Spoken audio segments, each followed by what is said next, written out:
वरुण पुरोहित जी, आपके पास आते हुए देखिए, यहाँ पर एक तरफ है भारतीय जनता पार्टी, दूसरी तरफ है समाजवादी पार्टी, दोनों के बीच अपनी लड़ाई है। लेकिन कांग्रेस पार्टी, आपको नहीं लग रहा है कि उत्तर प्रदेश में पिछलग्गू पार्टी बनकर रह गई है? आप सोचिए, 1984 के बाद आज तक विधानसभा के लिए कहीं पर भी उसका दम नहीं दिखा। अगर 1990 के बाद सबसे ज्यादा सीटें उसकी कभी आती हैं तो 2009 में आती हैं तकरीबन 22 सीटें। उसके बाद मौजूदा स्थिति, मतलब 10 सालों के बाद आप लोग एक सीट पर सिमट जाते हो। रायबरेली जैसी सीट पर, जिसको राहुल गांधी को आप लोगों ने आखिरी वक्त पर उतारा है, वो सीट कांग्रेस के लिए इतनी आसान नहीं है अगर कांग्रेस मानकर बैठी हुई है। 2014 के मुकाबले 2019 में बीजेपी का वोट प्रतिशत 17% बढ़ गया है, जबकि सोनिया गांधी के उतरने के बावजूद वोट प्रतिशत 8% घट गया था।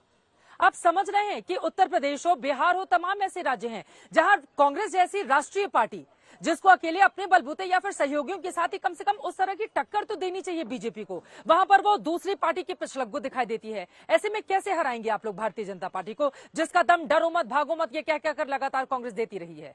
वरुण जी। चित्रा जी, आपने बहुत बढ़िया प्रश्न किया है। कांग्रेस पार्टी के लिए बड़ा आवश्यक प्रश्न है, लेकिन बीजेपी जो सास भी बहू थी, उस मोड से बाहर आ नहीं पा रही है, वो तो सबको पता है। लेकिन आपने बात की थी कि रायबरेली, अमेठी में भी इनके पास खुद के कुछ नहीं सामान। मैंने कई बार डिस्कशन में, सब कांग्रेस के तोड़ तोड़ के बनाया। अगर इनका कैडर होता तो कांग्रेस के आदमी क्यों लेते? अब कांग्रेस के आदमी क्यों जा रहे हैं?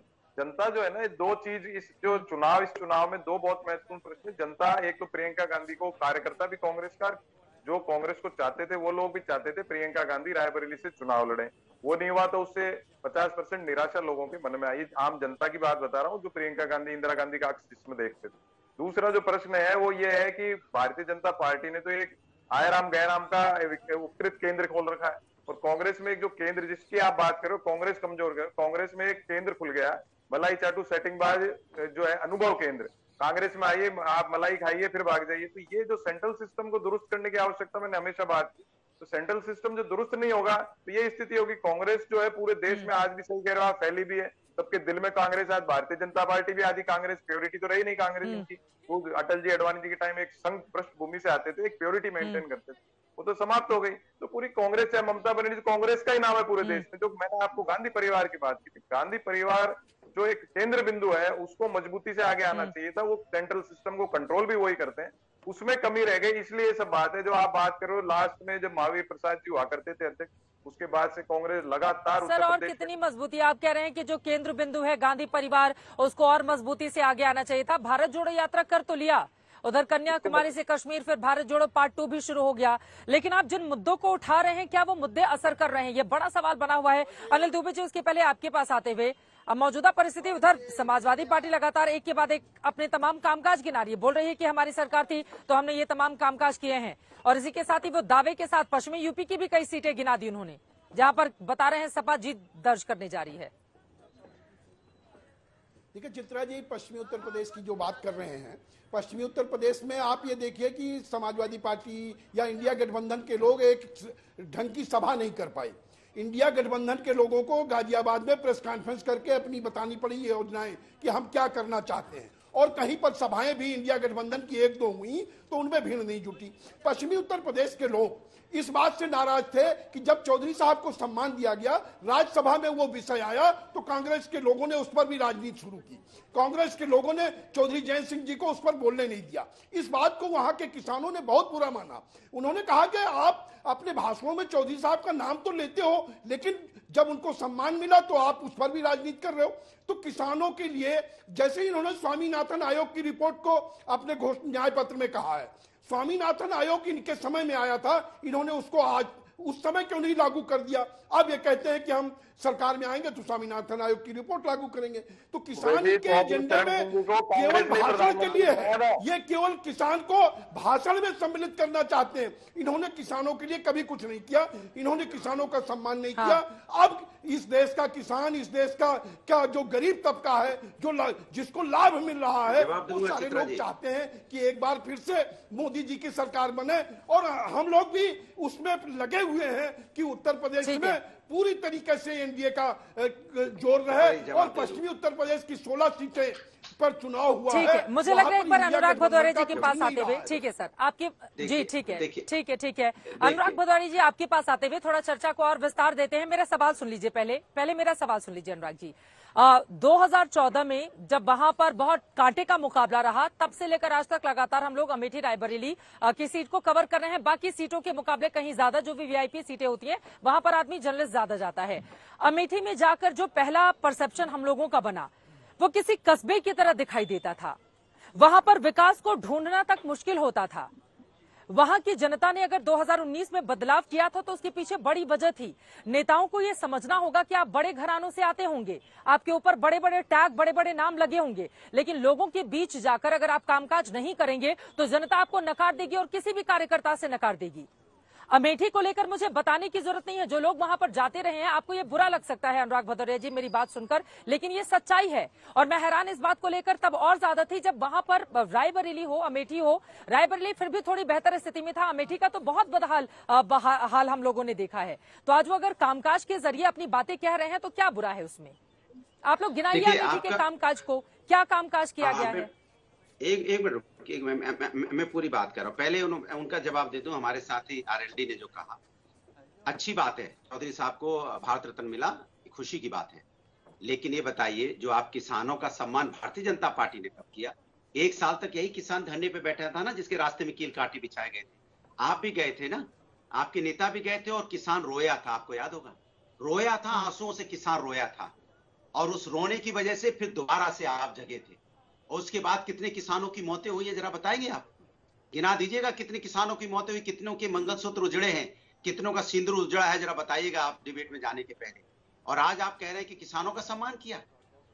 इस तरह की बातें करते हैं तो आपके मन में अंदर से कचोटता नहीं है मन, कि जिसके लिए आप लड़ रहे थे वहां पे, जिस सरकार के खिलाफ बोल रहे थे, 1 साल चाहे तेज तूफान हो, चाहे बारिश हो, चाहे कड़ाके की ठंड हो, किसान बैठा रहा अपनी मांग के लिए। अंत में सरकार को झुकना पड़ा और वो काला कानून वापस लेना पड़ा।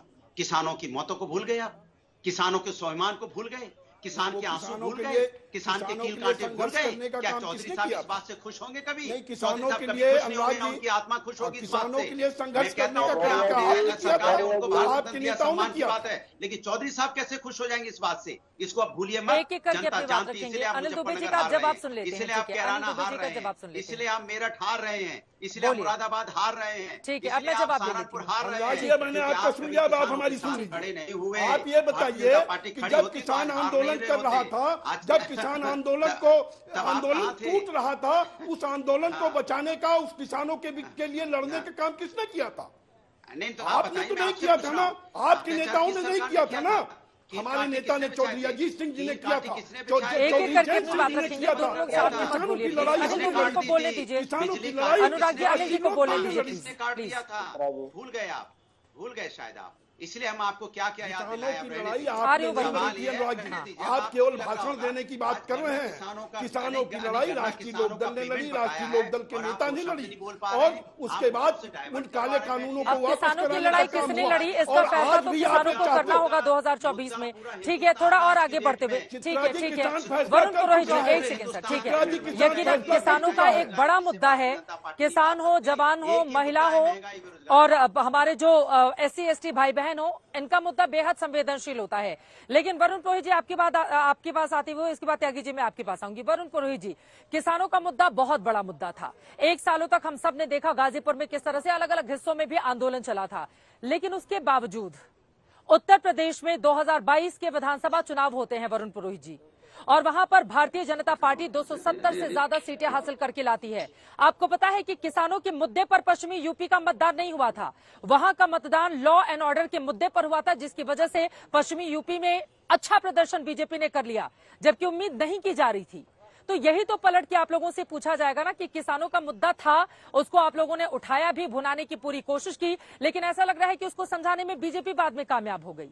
किसानों का मुद्दा बहुत अहम था, हम सब लोग कवर किया अलग अलग जगहों पर जाकर। मैं मुजफ्फरनगर गई थी, वहां पर कवर किया, लेकिन उसके बावजूद अगर पश्चिमी यूपी यानी कि किसानों के गन्ना बेल्ट में भी बीजेपी 2022 विधानसभा में कमाल कर जाती है, जबकि आरएलडी वाले उधर थे, उस समय तो जाट वोट भी इनके साथ नहीं था जिस तरह से माना जाता है। तो फिर झांक के देखना होगा ना कि कमी कहां पर हो रही है। हम मुद्दे तो उठा रहे हैं, जनता क्यों नहीं उस पर वोट कर पा रही है? वरुण पुरोहित जी। चित्रा जी, इलेक्टोरल डेमोक्रेसी में जो जीता वही सिकंदर है। तो आप सही कह रहे हो, ये जीते तो ये सिकंदर है, लेकिन किसानों का मुद्दा जो था वो तो शुरू से ही है। मैंने खुद ने देखा, पहले मिट्टी के ऊंचे ऊंचे दोहरे होते थे, फिर पाइपलाइनें आई, फिर पाताल तोड़ कुएं बनने लग गए, तो मैंने संघर्ष किसानों का देखा है कैसा होता है। आज भी किसान संघर्ष में है, पहले भी संघर्ष में था, फिर बीच में आप देखिए बहुत सी चीजें आई। मैं गेहूं की एग्जाम्पल देता हूँ। गेहूं पहले देसी गेहूं होता था, एक पक्की बीघा में 8 मन 7 मन हुआ करता था, फिर कल्याण सोना आया 20 मन होने लगा, फिर फार्मी आ गया 40-40 मन होने लग गया, ट्रैक्टर आ गए। पहले एक थ्रेशर गांव में आता तो लाइनें लगती थी, मैं कराऊंगा, मैं कटाई कराऊंगा, मैं अनाज निकलाऊंगा। ऐसे धीरे धीरे प्रगति खूब हुई है देश की। जो आप जो मुद्दा उठा रहे हो, देखिए आरएलडी तो देखो दोरे जी ने जिंदा करी है आरएलडी को, उसकी बात तो अलग करते हैं। जो आप जो कह रहे हो, जो किसान जो है ना, जो आंदोलन हुआ वो पश्चिमी उत्तर प्रदेश, हरियाणा और पंजाब के किसानों का मुख्यतः आंदोलन था, जिसके उसके कारण पंजाब में बीजेपी आज दिन तक जम नहीं पाई। अब हरियाणा का चुनाव आएगा, उसके परिणाम से पता लगेगा। किसानों क्या है, पूरे देश का एक ऑर्गेनाइज तो हो नहीं सकता। साउथ का किसान, राजस्थान का किसान, मध्य प्रदेश। इस वक्त एक बड़ी खबर आ रही है, ठीक है, इस वक्त एक बड़ी खबर आ रही है, सीधे उसका हमें रुख करना पड़ेगा। गृह मंत्री अमित शाह की ओर से बड़ा बयान दिया गया है। उनकी ओर से कहा गया है कि देश को 2 लोगों में से चुनाव करना है, एक तरफ राहुल गांधी है, दूसरी तरफ नरेंद्र मोदी। ये बड़ा बयान इस वक्त जो हम आपको दिखा रहे हैं। आपको बता दें, जैसे जैसे चुनाव आगे बढ़ा है, वैसे वैसे मुद्दों को धार और रफ्तार देने में पार्टियां लग गई हैं।